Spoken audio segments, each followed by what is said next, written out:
सकते तो आप आई आर करके आई की वैल्यू निकालो, फिर आई स्क्वायर आर करके आप पावर निकाल लो, आंसर तब भी सेम आएगा। तो फिलहाल पॉइंट ये नोट करने हैं, जब आर आर के बराबर होगा तो सर्किट में पावर डिसिपेशन मैक्सिमम होगा। तो मैं एक बार सर्किट बना रहा हूँ, आपको अच्छे से क्लियर हो जाएगा। तो स्मॉल आर ई और ये था हमारे पास कैपिटल आर, जिसकी वैल्यू को हमने स्मॉल आर के बराबर कर दिया। अब इस सिचुएशन में आई की वैल्यू आप चेक कर लो, आई की वैल्यू आ गई E/2R और पावर डिसिपेशन जैसा मैंने बताया मैक्सिमम हो गया, और उसे निकालने के लिए आप फॉर्मूला यूज कर सकते हो I square small R. I square की वैल्यू आप यहाँ से उठा के यहाँ डालो और फाइनल PD मैक्स का फॉर्मूला हमारे पास आएगा E²/4R²।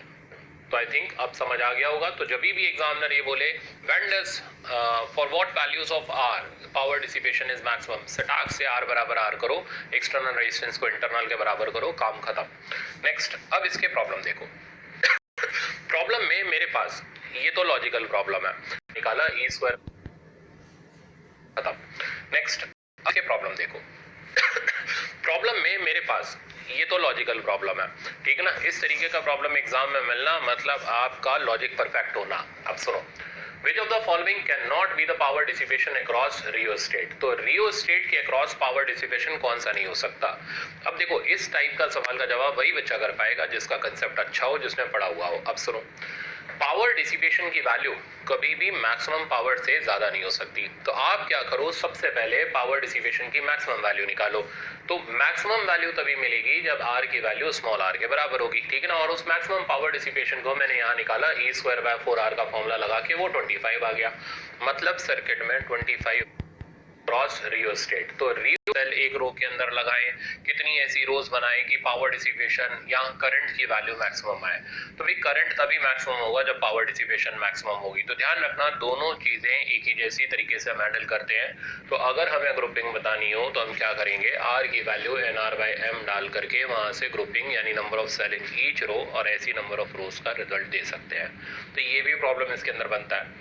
अब आते हैं हम इसके बेसिक प्रॉब्लम पर। देखो, ये सीरीज और पैरेलल का मिक्स ग्रुपिंग का प्रॉब्लम है, बड़े आराम से हम लोग हैंडल कर सकते हैं। चलो देखते हैं। तो कहते हैं ना, mix grouping of cell 5 row ही मैक्स करना चाहते हो, ठीक है ना। आर के थ्रू, आर के क्रॉस, एक फिक्स रेजिस्टेंस के क्रॉस आप आई को मैक्स करना चाहते हो। तो ऐसा तभी होगा ना जब पावर डिसिपेशन मैक्सिमम हो, यानी आर की वैल्यू NR/M के बराबर होने पर उसका करंट भी ऑटोमेटिकली मैक्सिमम हो जाएगा।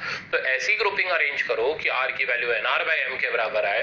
तो ऐसे सिचुएशन में उस रेजिस्टेंस के अक्रॉस जो करंट मिलेगा वो मैक्सिमम मिलेगा, एज वेल एज पावर भी मैक्सिमम डिसिपेट होगी। तो कंसेप्ट ये रहा कि अब क्योंकि दो अननोन है N और M की हमें पता करने number of cell in each row और ऐसी कितनी रो। तो पहली इक्वेशन तो बन गई कि करंट मैक्सिमम करना है तो आर की वैल्यू NR/M होगी। दूसरी इक्वेशन बन गई टोटल नंबर ऑफ सेल की क्वांटिटी जो होगी वो M/N के बराबर होगी। इन दोनों से हम स्मॉल n और स्मॉल m की वैल्यू निकाल देते हैं। प्रॉब्लम देखना। अब प्रॉब्लम ये रहा, तो ये कहता है टू गेट मैक्स, इधर से कॉमन लेके किसका दो, ठीक है ना। ऊपर बचेगा हमारे पास 100 को भी सिंप्लीफाई करके 15 लिख लो।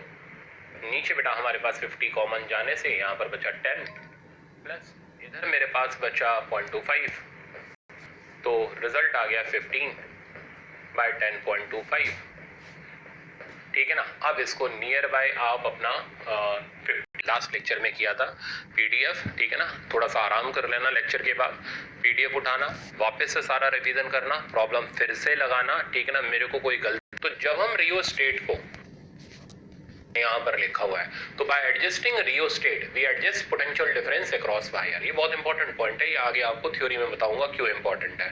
तो जब हम रियोस्टेट को 0 रखें, यानी इस रेजिस्टेंस को 0 रखें, तो वोल्टेज ऑफ वायर मैक्सिमम हो जाएगा और वो स्टैंडर्ड सेल के EMF के बराबर हो जाएगा। और जब हम रियोस्टेट को इंक्रीज करते चले जाएंगे, वायर का वोल्टेज कम होता चला जाएगा। तो by adjusting rheostat of wire by voltage of wire के रेशियो को सेंसिटिविटी बोलते हैं, और इसका इनवर्स होता है पोटेंशियल ग्रेडियंट। तो ये K is called potential gradient. तो अगर पोटेंशियोमीटर पर छोटे से छोटा वोल्टेज भी ज्यादा से ज्यादा लेंथ पर मेजर किया जा सकता है, then such type of potentiometer is highly sensitive. अब ये भी बेसिक पॉइंट है, मैं बोल रहा था ना रियोस्टेट का फंक्शन मैं आपको बताऊंगा। अब यहाँ देखो आप रियोस्टेट का फंक्शन, तो टू इंक्रीज द सेंसिटिविटी, अगर सेंसिटिविटी बढ़ानी है तो लेंथ बढ़ानी पड़ेगी, इसमें तो कोई काम नहीं। अगर सेंसिटिविटी बढ़ानी है तो वायर का वोल्टेज कम करना पड़ेगा, और वायर का वोल्टेज कब कम होगा, जब आप रियोस्टेट को बढ़ाओगे। तो जितना रियोस्टेट का वैल्यू मैक्सिमम रहेगा, वायर का वोल्टेज उतना मिनिमम रहेगा और उसकी सेंसिटिविटी उतनी हाई रहेगी। तो ये पूछा जाता है कंसेप्चुअल सवालों में पोटेंशियोमीटर। इसको पॉइंट को नोट डाउन कर लेना आप, और नोट डाउन भी क्यों कर लेना, पीडीएफ है ही आपके पास, तो आप उसके अंदर अपना रिवाइज कर। का बेसिक प्रिंसिपल क्या होता है इस पूरे सेटअप के अंदर, अगर मान लो हमने एक वोल्ट मीटर लगा दिया वायर के ऊपर, तो ये जो भी वोल्टेज बताएगा वो वोल्टेज इस लेंथ के डायरेक्टली प्रोपोर्शनल होगा। तो जो भी वोल्टेज हम, या ऐसे बोलो इनवर्स ऑफ सेंसिटिविटी का रेशियो, जो कि अभी मैंने पीछे बताया था। तो ये हो गया प्रिंसिपल ऑफ पोटेंशियोमीटर का बेसिक स्ट्रक्चर। अब पोटेंशियोमीटर के एप्लीकेशन, इससे हम क्या क्या कर सकते हैं। ये डिफ्लेक्शन जीरो नहीं मिलता, इसके लिए रियोस्टेट का एडजस्ट करना पड़ेगा, रियोस्टेट को कम से कम करना पड़ेगा ताकि इसका वोल्टेज बढ़ाया जा सके। अगर वोल्टेज तब भी हमारा ये डिफ्लेक्शन जीरो नहीं मिलता, इसका मतलब तो यही है यहाँ के सेल का ईएमएफ इस सेल के ईएमएफ से ज्यादा हो चुका है। अब भैया बैटरी इसके ऊपर बैलेंस नहीं हो सकती, ये पॉइंट इंपॉर्टेंट है, ध्यान से समझना। दूसरी बात, जब हम सेल इसके ऊपर बैलेंस करेंगे तो same polarity must be on same side, positive वाला पॉजिटिव के साथ होना चाहिए। अगर उल्टा लग गया तो कभी बैलेंसिंग नहीं होगी। तो अगर कोई ये बोले कि सेकेंडरी सेल बैलेंस नहीं हो रहा, तो दो कारण बताओ। तो पहला कारण ये है कि उसका ईएमएफ प्राइमरी वाले ईएमएफ से ज्यादा होगा, ठीक है ना। अगर वो नहीं भाई वो भी ज्यादा नहीं है, तो फिर दूसरा कारण ये है कि इसको उल्टा लगा दिया गया होगा, ठीक है ना। तो ये दो कारण होते हैं जिनसे इस सर्किट के अंदर हमें null deflection.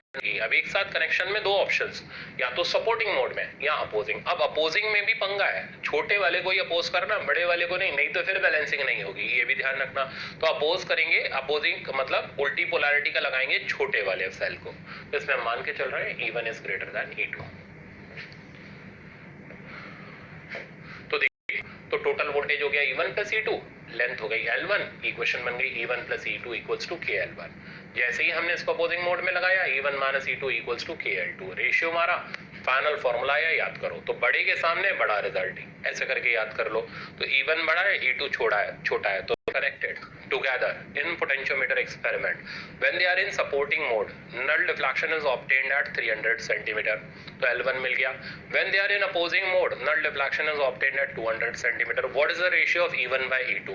E1 is greater than E2। तो अब सीधे रिजल्ट मारो, E1 by E2 equals to 300 plus 200 by 300 minus 200, हो गया गेम खत्म इसका। तो इस तरीके से आप इन सवालों को खत्म कर सकते हो, मैंने आगे रखा है, मैं दिखाऊंगा आपको। नेक्स्ट एप्लीकेशन है, हम इससे इंटर, ये वायर के ऊपर बैलेंस हो जाएगा। इक्वेशन बनेगी IR1 बराबर KL1, पहली इक्वेशन आ गई। अब अगर मैं सर्किट को Y और X को हटा करके Y और Z को कनेक्ट करूं, तो देखना आगे क्या होगा।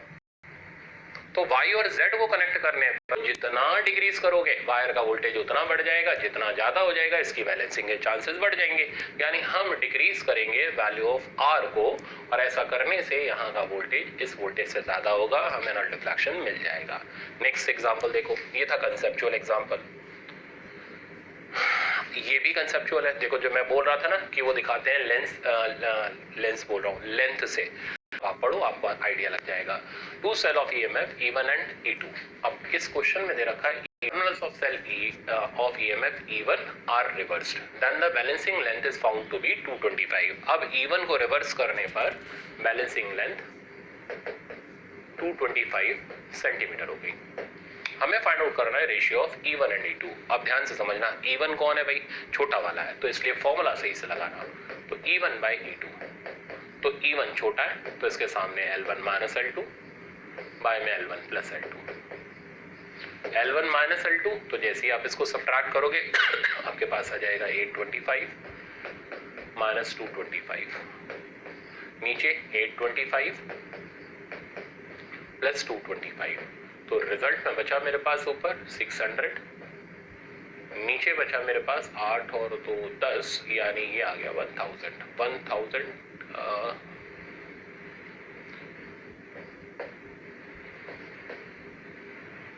1050। तो 600 डिवाइडेड बाय 1050, ये मेरे पास रिजल्ट आ गया। अब मैं इसको सिंप्लीफाई करूं तो ये यहाँ से निकल गया, और फाइनल आंसर अब हम देख लेते हैं कि ये कितना बन रहा है। तो ये आई थिंक कट जाएगा 12 से, तो 12 से तो इधर 4 आ गया, इधर 7 आ गया, आंसर आ गया 4/7। तो ये हमारा E1 बाय E2 का सेल। तो इंटरनल रेजिस्टेंस निकालते वक्त मैंने क्या बताया था, की का बड़ा इंपॉर्टेंट रोल होता है। की जो होनी चाहिए एक्सटर्नल रेजिस्टेंस के साथ कनेक्टेड होनी चाहिए। तो पहला वाला सर्किट बैटरी तो सही लगी हुई है, ठीक है ना, बैटरी का जो पोलैरिटी है सही क्यों लगा हुआ है, पॉजिटिव नेगेटिव दिखा रहा है, तो बैटरी ही गलत लगी हुई है, भगाओ इसको। दूसरा ऑप्शन देखोगे इसमें भी बैटरी आपकी गलत लगी हुई है, तो हटाओ इसको। तीसरे ऑप्शन में बैटरी करेक्ट है, की भी रेजिस्टेंस बॉक्स के साथ कनेक्टेड है, यानी ये ऑप्शन हमारा सही है। चौथे ऑप्शन में बैटरी तो सही लगी है पर बेचारी की गायब कर रखी है, इसलिए चौथा ऑप्शन गलत हो गया। तो ये कई बार ऐसे छोटे छोटे कंसेप्चुअल भी आ जाते हैं जिसमें हमें की का रोल समझना होता है, सर्किट डायग्राम हमें अच्छी तरह क्लियर होना चाहिए। तो जाहिर सी बात है इंटरनल रेजिस्टेंस निकालने का न्यूमेरिकल है और कुछ करना नहीं है इसके अंदर। तो अब हमने तीन चीज समझनी है। पहले फॉर्मूला लिख लो, capital R L1 by L2 minus 1। L1 तब की बैलेंस लेंथ जब सिर्फ सेल शंटेड है, L2 तब की बैलेंस लेंथ जब सेल को डिस्चार्ज किया जाता है थ्रू एक्सटर्नल रेजिस्टेंस आर। अब पढ़ो सवाल, कहता है in the figure A B potentiometer wire is of length 10 metre and resistance 2 ohm. तो वायर का ना तो हमें लेंथ काम का ना हमें रेजिस्टेंस चाहिए। आगे व्हेन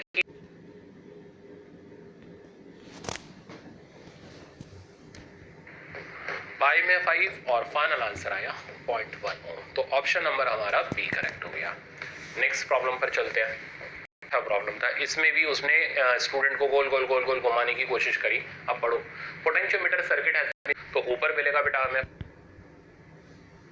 ना, तो अब मिला ना काम का, तो L1 मिला 3 मीटर, पर इतने तक दिमाग कहाँ बचता है, वो शुरू में ही घूम जाता है पूरा का पूरा। तो L1 3 metre, L2 5 metre, capital R का वैल्यू हमारे पास 9.5 ओम, तो स्मॉल आर निकालना है। तो 9.5 L1 बाई L2 यानी 3 बाई 2.85 माइनस 1, सिंप्लीफाई करते हैं तो 9.5, इसको इधर सिंप्लीफाई करोगे तो ऊपर मिलेगा बेटा हमें 0.15 डिवाइडेड बाई 2.85।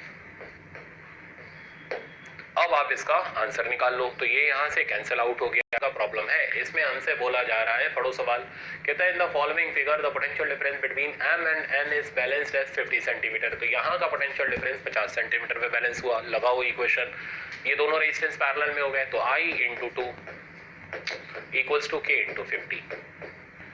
अब बोल रहा है then what will be the potential difference for N and C। तो अब N और C को हम बैलेंस करना चाहते हैं, तो N और C को बैलेंस कितनी लेंथ पे किया जाएगा वो निकालना। आप कई बच्चे यहाँ कंफ्यूज, अरे भाई इसको इसके ऊपर नहीं बैलेंस कर रहा हूँ, वो यही तो पूछ रहा है वो कितने पे बैलेंस होगा, तुम इसको सीधे यहाँ बैलेंस करोगे फिर क्या चेक करोगे सवाल सही है या गलत है।